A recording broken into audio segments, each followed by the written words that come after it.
नमस्कार दोस्तों, मैं विकास चौधरी आपका बहुत बहुत स्वागत करता हूं आपके अपने चैनल फॉक्सी फेवरेट फार्मिंग में और लेके आया हूं किसान भाइयों के लिए कमाल की वीडियो।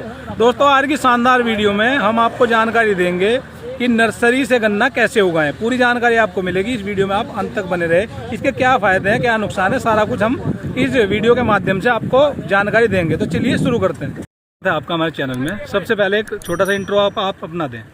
मैं डॉक्टर कुलदीप पिलानिया जी, जनरल मैनेजर केन, अपर द्वार शुगर मिल शामली जी।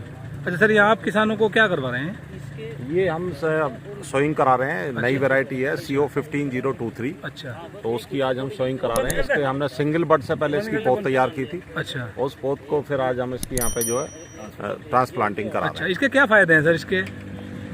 इसके फायदे दो चीज हैं। एक तो जो आपको 100% जो है सीड की जो सीड मल्टीप्लिकेशन के लिए इसका फायदा है जी। चूँकि अभी 15023 नई वैरायटी है तो इसका सीड मल्टीप्लिकेशन के लिए कि आगे हम करें सिंगल बड से, तो सिंगल बड की जब सोइंग करते हैं तो 90% के आसपास जर्मिनेशन उसमें आता है। अच्छा सर, हमें आप ये बताइए, कंपेयर करें 038 से तो इसका क्या रिजल्ट रहेगा? ये अभी रिजल्ट तो नई वैरायटी है। अभी चूंकि फील्ड में आई है, अभी तक तो रिसर्च उसमें ट्रायल में थी, तो अब आगे इसका कंपेरिजन भी करेंगे। अच्छा। हमारे पास 238 भी है और 15023 भी है। अच्छा। COS 13235 भी है। अच्छा। और COL के 14201 वैरायटी भी है। अच्छा सर, किसानों को क्या जानकारी देना चाहेंगे? जैसे कि हमने देखा हमारे एरिया में अभी ट्रंच विधि पे बहुत सारे किसान नहीं आए हैं, 1-2% ही है, तो उनको क्या कहना चाहेंगे? देखो, किसानों के लिए दो चीजें हैं। एक तो वैरायटी को लेकर फर्स्ट मैं कहूँगा, चूंकि CO 0238 वैरायटी जो है पुरानी वैरायटी हो गई है और इसमें रेड रोट के सिम्टम्स भी अभी दिखने लगे ज्यादा है। और वेस्ट जोन में भी जब बिजनौर तक इसमें रेड रोट आ गया है जी। तो अभी चूंकि दूसरा सीड भी होना चाहिए। अभी हमारे अगर वेस्ट की बात करें तो करीब 95% जो है 238 से एरिया पूरा जितना गन्ने का एरिया उससे 238 से जो 95% करीब एरिया उसने वैरायटी ने कवर कर रखा है। तो उसके साथ साथ दूसरी वैरायटी भी होनी चाहिए। तो उसका भी, क्योंकि एक वैरायटी का कभी मोनोकल्चर नहीं होना चाहिए, तो अब दूसरी वैरायटी को भी हम साथ साथ लाना चाह रहे हैं। अब जहाँ तक ट्रंच का वो है, तो ट्रंच में जो है एक तो जड़ों के विकास के लिए पूरा वो मिलता है। हाँ। और गन्ने की लॉजिंग भी कम होती है, चूंकि एयर का भी इधर से उधर जो खर्चा भी कम है और खर्चा भी कम है जी। और फार्मर्स को जो अपने बाद में जो अपनी जो भी करना है, खुदाई है, जुताई है, नड़ाई, उसके लिए भी उसमें बेनिफिट रहता है, आसान है जी। और यील्ड भी बेटर मिलती है। अगर हम ट्रेडिशनल सोइंग से ट्रंच विधि की बात करें तो उसमें यील्ड भी बेटर मिलती है। अच्छा सर, हमें आप एक बात बताइए, बहुत सारे किसान भाई सितंबर अक्टूबर में गन्ना बोते हैं जी, तो क्या वो सही है या फरवरी में बोना सही है? इसके बारे में बहुत ज्यादा कमेंट आते हैं सर, इसके बारे में थोड़ा विस्तार से बताएं। अक्टूबर में जो सोइंग होती है वो अक्टूबर में जो सोइंग होती है सितंबर अक्टूबर में, वो भी अच्छी विधि है और सितंबर अक्टूबर में सोइंग होनी चाहिए। पर चूंकि हमारे यहाँ लैंड का इस तरह का रहता है कि यहाँ पे जमीन कम खाली है, तो यहाँ पे जो है मार्च से जो फरवरी मार्च की और अप्रैल की यही सोइंग होती है, आफ्टर वीट की सोइंग होती है। अच्छा, उत्पादन में कोई फर्क तो नहीं पड़ता सर सितंबर में? उत्पादन का फर्क पड़ता है, जो सितंबर में उसकी सोइंग करेंगे तो उसमें थोड़ा यील्ड इससे बेटर मिलती है। अच्छा अच्छा, सर एक छोटा सा अपना परिचय दे दो पहले। मैं डॉक्टर विकास मलिक, कृषि वैज्ञानिक, कृषि विज्ञान केंद्र शामली। अच्छा। और आज हम यहाँ पर जो शुगर मिल का फार्म है उस पर बुआई चल रही है। 15023 एक वैरायटी है, नई वैरायटी है जी जी जी। और जो यहाँ पर हम किसानों को सिंगल बड के बारे में प्रमोट कर रहे हैं। अच्छा, थोड़ा विस्तार से हिंदी में बताएं कि समझ नहीं पाते ना किसान।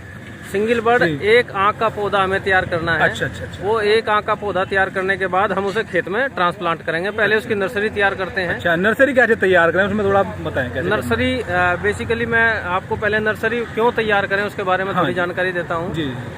जो नई वैरायटी होती है उसका बीज बहुत कम मात्रा में उपलब्ध हो पाता है जी। और हम जब नर्सरी तैयार करते हैं जी, तो इस नर्सरी में हम कम बीज से अधिक क्षेत्रफल को कवर कर पाते हैं। अच्छा। यदि हमारे पास मैं उदाहरण के लिए बताता हूँ, यदि किसान साधारण बुआई करता है जी, तो लगभग 5 से 6 क्विंटल बीज 1 बीघा में लगता है। हाँ, किसान नुकसान हो जाता है उसका। तो और यदि वो नर्सरी तैयार करके खेत में बुआई करता है जी, तो मात्र 1 क्विंटल बीज में ही उसका पूरा 1 बीघा तैयार हो जाता है। तो 5 क्विंटल बीज की उसको बचत होती है जी। अच्छा सर, आपको रोक के मैं एक बात पूछना चाहूँगा, कुछ किसान भाई कहते हैं, मैं भी पूरे फील्ड में घूमता रहता हूँ, बोला हमारी जमीन इसे पकड़ती नहीं जी, तो इससे क्या? ऐसा कुछ नहीं है, सभी जमीन के लिए अच्छा है सिंगल बड की खेती, लेकिन सावधानी कहाँ बरतनी है जी।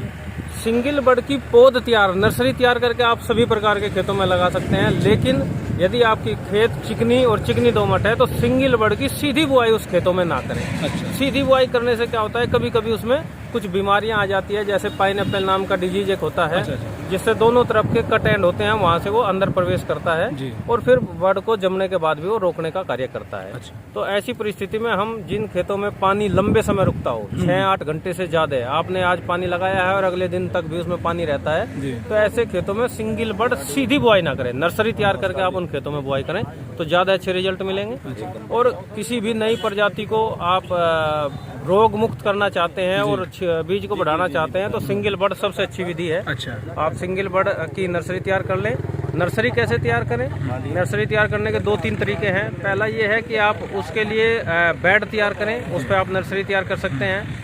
ट्रे में आप नर्सरी तैयार कर सकते हैं। सिंगल बर्ड का सर कम खर्चे वाली कोई विधि बताओ। सबसे कम खर्च की है कि आप 1 मीटर चौड़ी और आवश्यकता अनुसार लंबी बेड बनाएं, मिट्टी की ही, और उसमें आप कुछ मिश्रण तैयार कर लें। अच्छा। गोबर की खाद, रेत और खेत की मिट्टी, इन तीनों का मिश्रण तैयार करें और उसी से हम बेड को तैयार कर लेते हैं और उसी के अंदर हम ये सिंगल बर्ड का पौधा लगाते हुए चले जाते हैं। सर ये कौन से माह में लगाना चाहिए, कौन से महीने में लगाना चाहिए? जो लगाने का सबसे उपयुक्त समय है फरवरी में। अच्छा। आप फरवरी के शुरू में या जनवरी के लास्ट में आप नर्सरी तैयार कर ले और जनवरी के लास्ट में, वो फरवरी के लास्ट में, मार्च के प्रथम सप्ताह में आप अपने खेतों में सीधी इसकी ट्रांसप्लांट कर दें। क्योंकि जो हमारे खेत होते हैं, सरसों के जो हमारे खेत है, वो मार्च के आखिरी में खाली हो पाते हैं। तो ऐसी दशा में ये हमारा खेत खाली होने से पहले हमारे पास पौधा तैयार होगा 1 महीना पहला।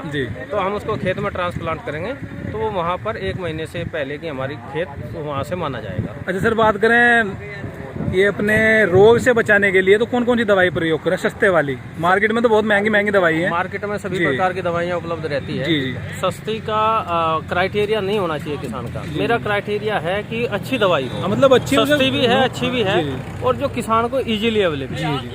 कार्बेंडाजिम नाम की दवाई भरपूर मात्रा में पूरे हर मार्केट में उपलब्ध रहती है। अच्छा। और बहुत अच्छा सिस्टेमिक फंजीसाइड है जो पूरे पौधे को कवर करता है। आप उसका इस्तेमाल करें 2 ग्राम प्रति लीटर पानी की दर से उसका घोल बनाकर। अच्छा। और उसमें पौधों को आप बीज को डिप करके और खेत में उसकी बुआई करें। अच्छा। सबसे अच्छे रिजल्ट उसी के जाते हैं। सर एक रोग आता है हमारे यहाँ कणसुआ जी, और एक और वो टॉप बोलर बोलते हैं, उसको रोकने के लिए क्या करें? ये तो हो गई बुआई के समय बात। जी जी। देखो, अब हम बुआई की चर्चा कर रहे हैं। कंसुआ और टॉप बोरर बेसिकली ये कीड़े हैं दोनों। और हमारे किसान स्तर पे एक छोटी सी समस्या यही रहती है कि किसान पहचान नहीं पाता कि हम कीड़े की बात कर रहे हैं या बीमारी की। जी।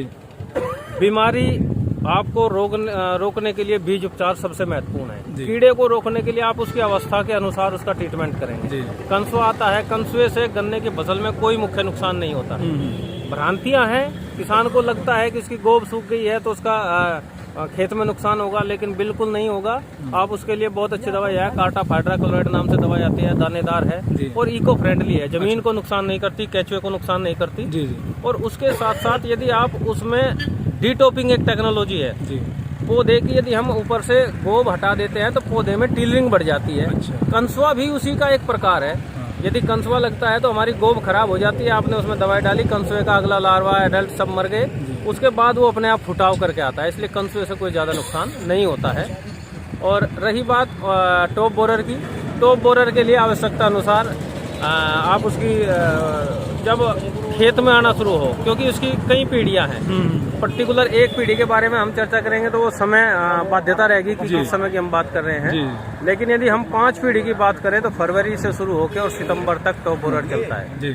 तो उसके लिए अलग अलग अवस्था में अलग अलग उसके नियंत्रण करने पड़ते हैं। सर बहुत बढ़िया जानकारी दी। बारे में क्या करें? मैं सीनियर कैन मैनेजर दीपक राणा, अच्छा। कपड़दौब शुगर मिल शामली।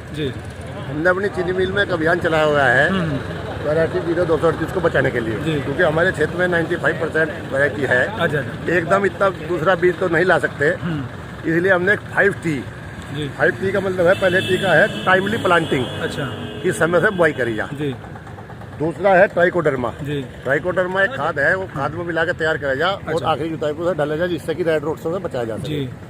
तीसरा है ट्रेंच मेथड, जो आप कह रहे थे कि ट्रेंच में। तीसरी टी ट्रेंच मेथड से अगर आप बुआई करेंगे तो उसमें किसान का खर्चा भी कम होता है, किसान समझ नहीं पा रहा, उसमें बीज कम लगता है, थोड़ी दूर से उगता है। चौथा है ट्रीटमेंट, गन्ने का बीज को ट्रीटमेंट करके MHT द्वारा या कार्बोनाजिम सब भिगो के बीज को गन्ने की बुआई करें। और पांचवी टी है टॉप प्लांटिंग, गन्ने का ऊपरी भाग की बुआई करें। अच्छा, मतलब जड़ छोड़ दें। ऊपरी भाग में बीज का एक तो कच्चा होता है, उसमें ग्लूकोज की मात्रा ज़्यादा होती है, वो जमाव के लिए होता है, तो उसमें रोग से और सब बीमारी से बचता है। इसलिए हम 5T का अभियान चला है, जिससे किसान की पैदावार भी बढ़ेगी और खर्चा कम होगा। अच्छा, धन्यवाद।